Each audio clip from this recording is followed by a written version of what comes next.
Pag-usapan nyo naman kami.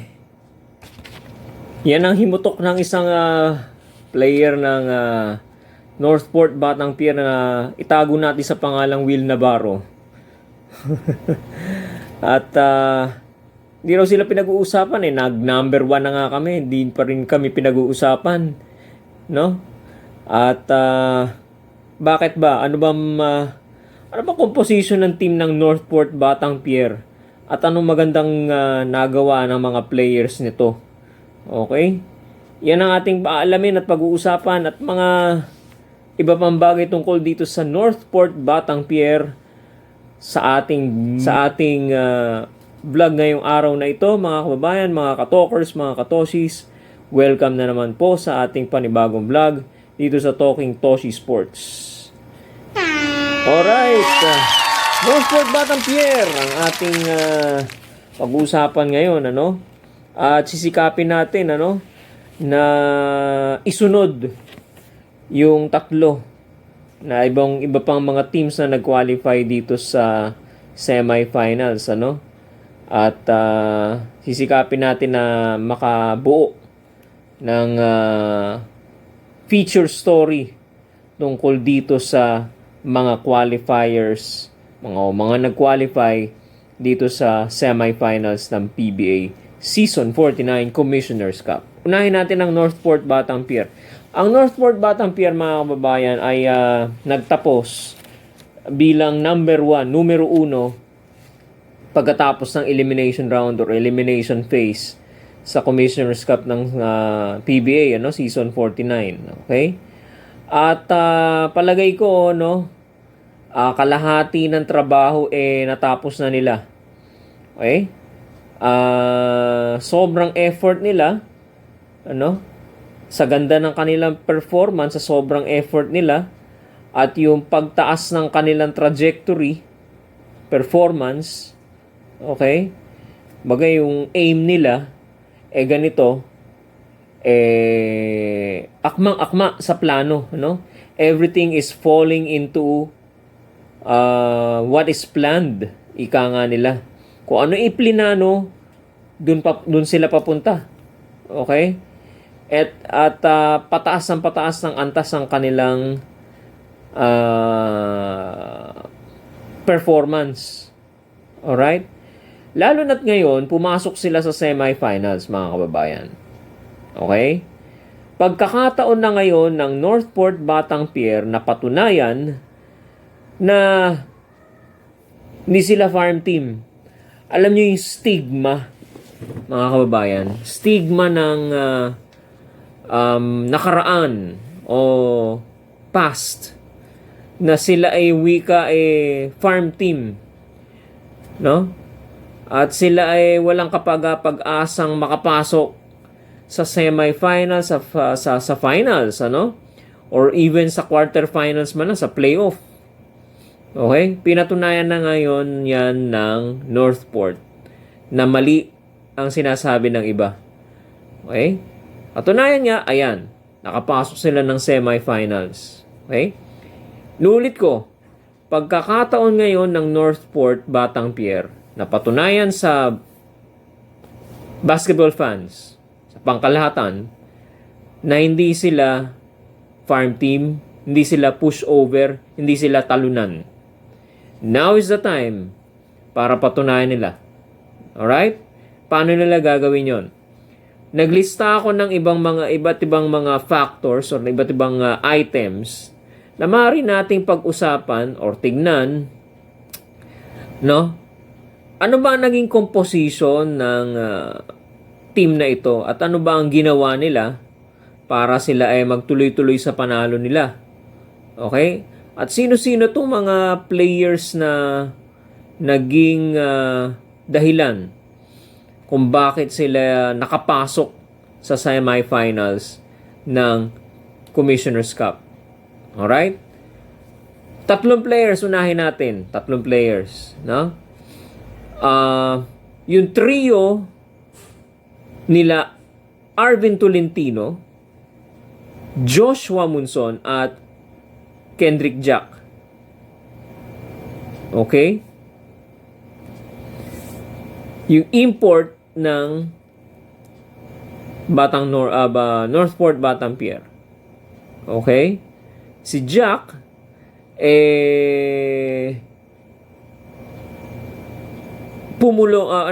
tawag ito? Pumuno. Ayun. Sa kakulangan ng Northport Batampier. Alam naman natin pag all Filipino nga, walang import, ano? Okay? Pinunan ni Jack. Kumbaga sa donut, no? Buo yung gilid pero walang butas yung gitna, no? Yung gitna or yung middle part ng team, siya ang pumuno, no?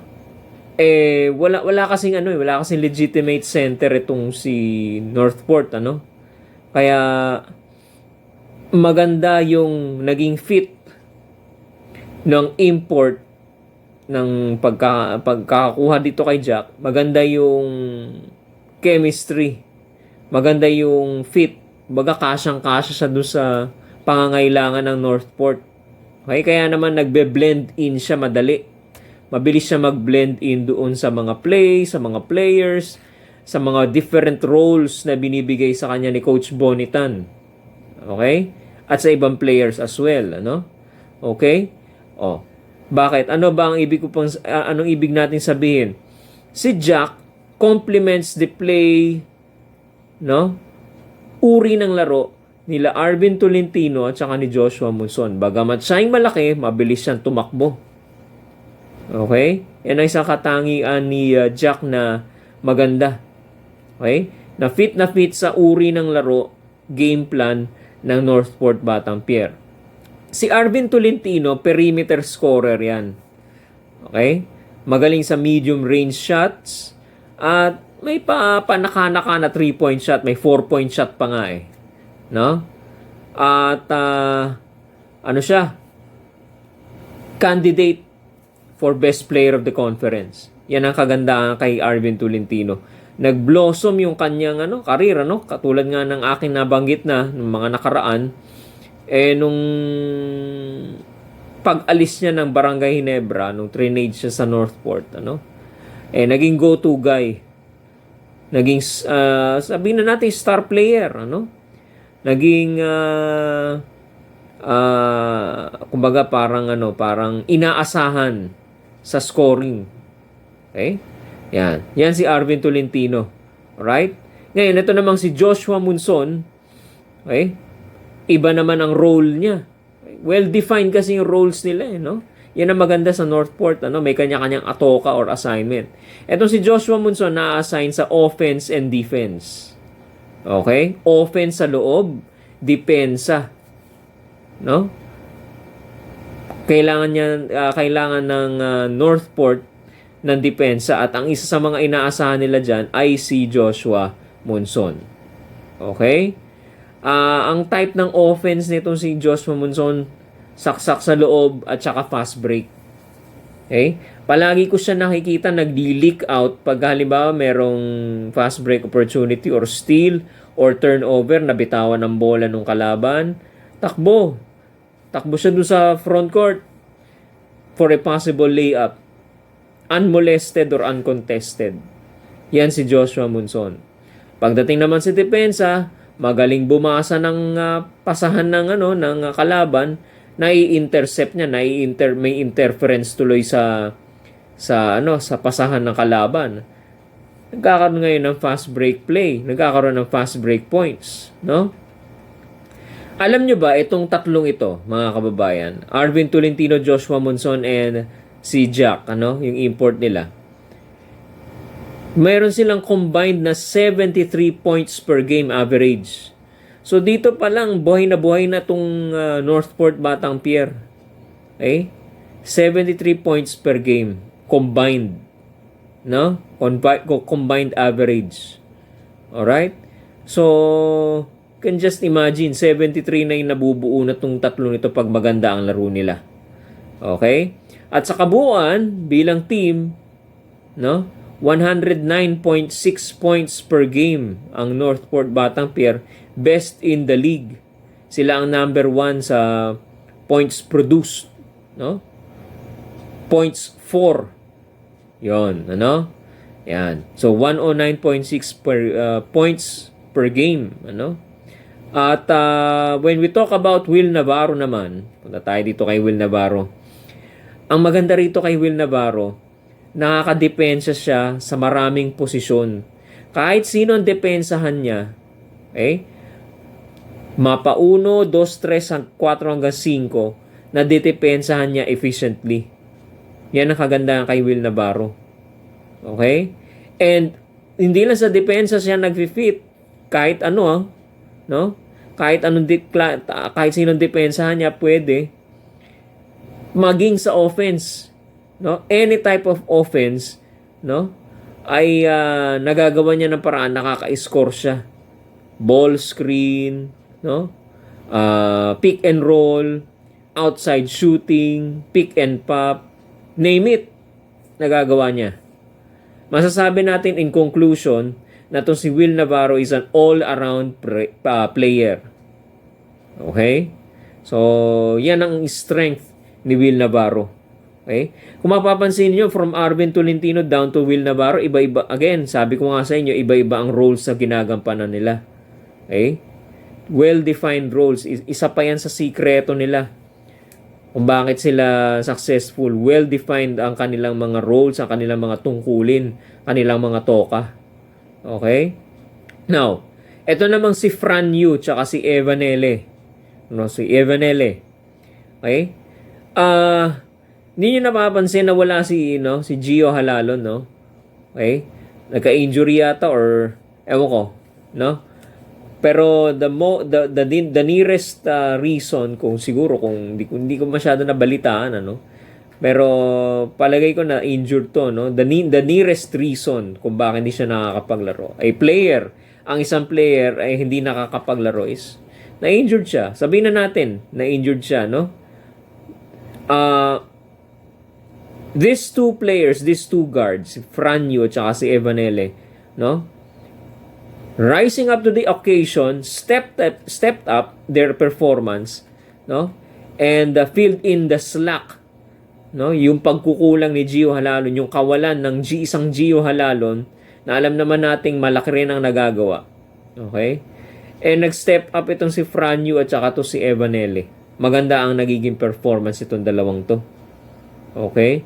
Evanele, magaling sa tres, no? Sa outside shooting. Kada hugot ni Coach Bonitan dito sa dalawang ito, nagdi-deliver. Yan ang maganda rito sa dalawa. Yung isa off night niya, yung isa hindi. Okay? Isa diyan nagpe-perform ng maganda. Okay? So, kumbaga magic bunot, maasahan mo pagka kailangan mo ng instant offense itong dalawang ito, no? And of course, you have a champion coach naman. Hindi naman natin na mapagkakaila na tong si Coach Bonitan ay isang champion coach, ano? 3-peat champion sa Letran. Napa-champion niya ang Letran 3 times in a row. Okay, so alam niya ginagawa niya. Okay? Mapagkakatiwalaan natin si Coach Bonitan pagdating sa tamang pagko-coach, no? Ng isang team. At ayan na nga, napaangat niya ang performance itong mga players niya na nabanggit natin kanina, no? Alright. So tuloy-tuloy tayo, no? Okay. So ano pa ba ang mga masasabi natin dito sa team ng Northport Batang Pier? Isa sa mga, sabihin nating weakness, no? Ng Batang Pier is yung 3-point shooting nila. Okay? Pero kasi itong weakness na to merong compensating factor eh. Mamaya as we go along, ano? Mababa sila sa 3-point shooting. Way below average. Okay? Bakit? Yan ang tanong. Kasi hindi yan yung style ng play nila. They are not a 3-point shooting team. Katulad ng ibang teams. Okay? Because they are a running team. Doon sila nagkakaroon ng O doon sila kumukuha ng puntos. Yun ang bread and butter nila. Yung takbuhan. Okay? Northport leads in fast break points, turnover points, and steals. Discuss ko lang to bahagya. Fast break points, yan yung points na nakukuha po natin pagka tayo nakakapag-fast break. Either nakakuha ka ng rebound, nakakuha ka ng steal, o nag-turnover sadya o hindi sinasadya yung opposing team. Pag nakuha mo yung bola, takbo. Yun ang fast break points. Nakascore ka, fast break points yun. Turnover points. Okay? Ayun nga, hindi nakaagaw. Nabitawan ng bola, dumulas sa kamay ng mga kalaban ninyo yung bola. Okay? Unattended yung bola, nakuha ninyo. Okay? Turnover yun. Okay? Tapos naka-score kayo. Turnover points. Okay? O di kaya, turnover na outside, bola ninyo, naka-convert kayo, turnover points. Okay? Steals. Ay, si Joshua Monson, ang galing nga. Sabi ko nga sa inyo galing magbasa ng mga pasahan, mag-anticipate ng passing lanes. Ayun. That's the correct term. Kanina ko pa iniisip no? Ayun. Kaya naman number 1 sila in steals, So fast break points, turnover points, steals. Of course, pag steal, pagka nakakaw mo ng bola, ikaw lang mag-isa, diretso mo na, score. Okay? So dyan sila, yan dyan ang pinagkukuha na nila ng puntos, Okay? Ang mga primary players ng fast break points, turnover points at saka steals ay walang iba kundi si Franyo at saka nabanggit na natin kanina si Joshua Monson. Alright? So kung magpapatuloy nila itong kanilang brand of play, mahihirapan ng Ginebra, which is si kalaban nila ngayon, O makakalaban nila sa semifinals. Okay? Alright. So Ginebra should be worried about the defense that will be employed by Northport, So alam ko namang titingnan ni Coach Tim Cone yan, So merong mga statisticians yan na tumitingin sa mga numbers, Alright. So itong si Arvin Tolentino, okay? Kada pasok niya sa loob, Kada play niya sa loob, madalas nafa-foul.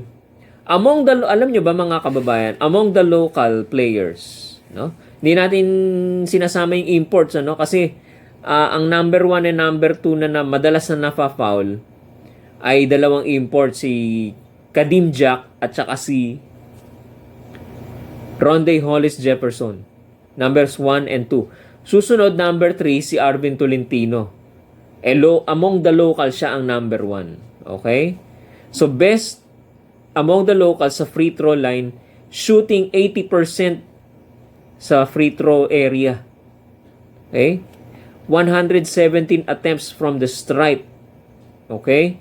At ilang puntos ang napoproduce ng Northport sa free throw line, mga kababayan. Ang laki, ang taas, 32 points from the free throw line ang napoproduce ng Northport. So you can just imagine, okay? Halos 2 quarter na yon, 32 points. Okay? Or 1.5 quarters. Nakapuntos ka, nakagawa ka na nakapag-produce ka na ng ng 32 points, which is almost equivalent to 1.5 quarters. Okay? So, konti lang ang tatrabahuhin ninyo.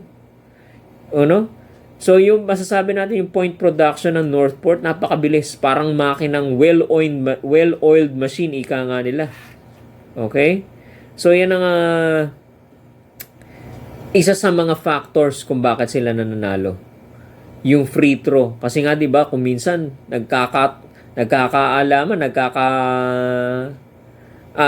yung nagde-determine ng panalo ninyo is kung minsan it boils down to 1.2 points, dahil sa free throw. Okay? Mintis na free throw, it matters a lot. Okay? Pagka hindi masyadong consistent yung free throw shooting mo, naku, yari ka. Lalo na pagka halimbawa endgame na, tapos andyan yung mga tao, maingay, parang yung mga balikat mo bumibigat eh. Pagkatira mong ganyan, naku, kala mo sigurado, yung pala mintis. Iba yung free throw shots mo pag practice, iba yung may pressure, syempre. Okay? Well, sa Northport, no? Siguro praktisado tong mga to, lalo na sa pressure, hindi sila nagpapadala. Okay? Kaya mataas ang kanilang percentage sa free throw line, Alright? So, yun ang ilan sa mga factors sa kanilang nagawa na.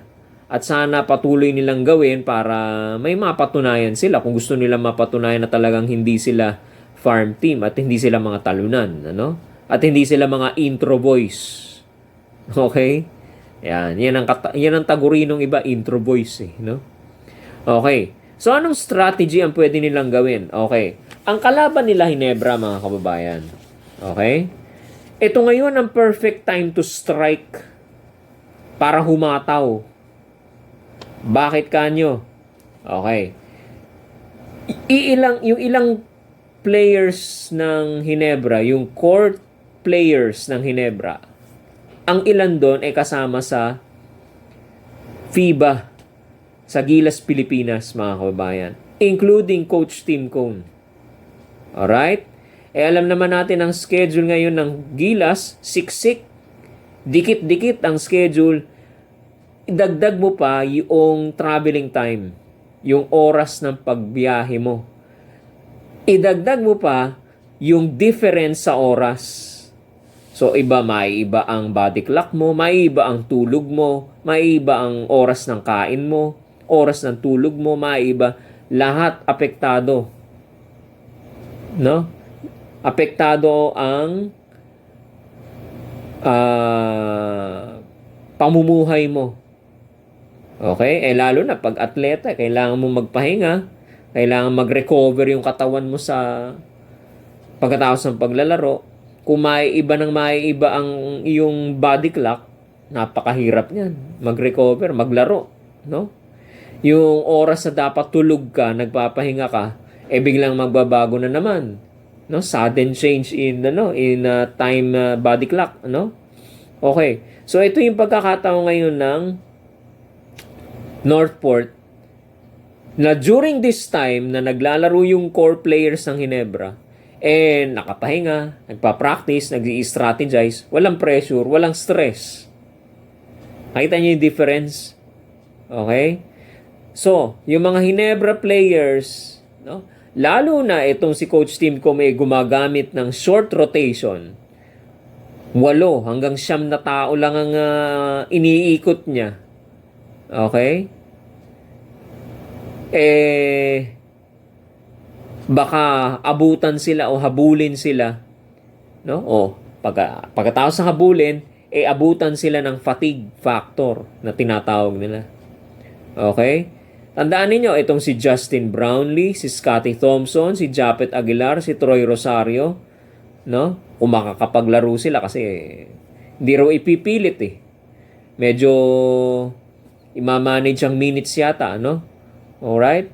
Pero just the same, itong mga core players ng Hinebra kasama sa Gilas Pilipinas, okay? At siksik ang schedule. Tapos pagdating ng, kasi 23 yung huli, na huli nilang schedule, huli nilang games sa New Zealand, Alright? Pagkatapos ng game nila sa 23, balik sila rito.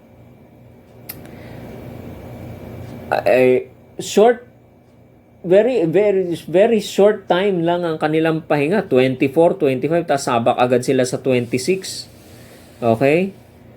Kahit ba sabihin mo may 2-day rest yan, hindi naman completely natutulog yan madali ng maghapon na magdamag ng mahabaan. Siyempre may ginagawa yan. Siyempre magpa-practice yan para sa semifinals. Okay? So itong schedule ng mga manlalaro ni Coach Tim Cone, dire-diretso, siksik. Ito ngayon ang pagkakataon ng Northport para ratsadahin itong Ginebra. Yung pagod na katawan ng Barangay Ginebra. Yan. O, tandaan nyo, best of 7 to. Makaapat ka lang dyan, pasok ka na sa finals. Malay natin, makapasok ang sa finals ang Northport. At ito ang isa sa mga gusto kong makita. Makapasok ang Northport sa finals. No, para maiba naman. Okay? Tingnan na natin kung worth it bang tawagin na champion team ang Northport. Malay nyo mag-champion. First ever sa franchise nila. No? Sino ba naman ang mag-aakala? No? Who would have thought? Ika nga nila. Okay, tingnan natin. Okay? Kung matitake advantage ng Northport Batang Pier itong sitwasyon ng mga players, core players ng Barangay Ginebra San Miguel. Yung pagod, yung fatigue factor. Okay? Tandaan ninyo, nangyari na yan kay Justin Brownlee. Okay? Yung dire-diretso ang laro niya. Gilas, naglaro pa sa Indonesia, naglaro pa laban sa final sa Meralco. At yung sunod-sunod na laro yan. Kahit ikaw, kahit Superman ka. Okay? Ikaw na ang pinakamagaling na player sa PBA or sa NBA maybe or ano man liga. Sunod-sunod rin ang laro mo, back to back. Okay? Every other day na nga, mahirap pa yung pang, di ba? Yung pang dire-diretsong, sabihin mo na may break. Pero yung break na yon nagta-travel ka. Which is, masakit din sa katawan yun. Okay? Alright? Matatagtag ang katawan mo. Hindi rin maganda sa paglalaro ng isang or sa performance ng player. Apektado rin yun. Ano? So, yan. Yan ang isa sa dapat samantalahin ng Northport Batang Pier. Yung fatigue factor of Barangay Ginebra. Alright? Sana makapasok itong we're hoping for the best for Northport, mga kababayan. Okay? At yung hiling ni Will Navarro na mapag-usapan sila, palagay ko pag nakapasok sila sa finals at mag-champion, mapag-uusapan na talaga sila. Patuloy po ninyong tutukan ang ating YouTube channel, Talking Toshi Sports. Sa mga bagong pasok, mag-subscribe po tayo. Pwede naman po tayo mag-subscribe. Huwag po kayo mag-subscribe, huwag po kayo mahihiya. At sa Facebook page naman po natin, Talking Toshi TV ang ating i-like and follow, mga kababayan. Hanggang dito na naman po, mga kababayan. Hanggang sa mga susunod pa nating mga vlogs. Maraming salamat po sa inyong panonood. Magandang araw sa inyong lahat.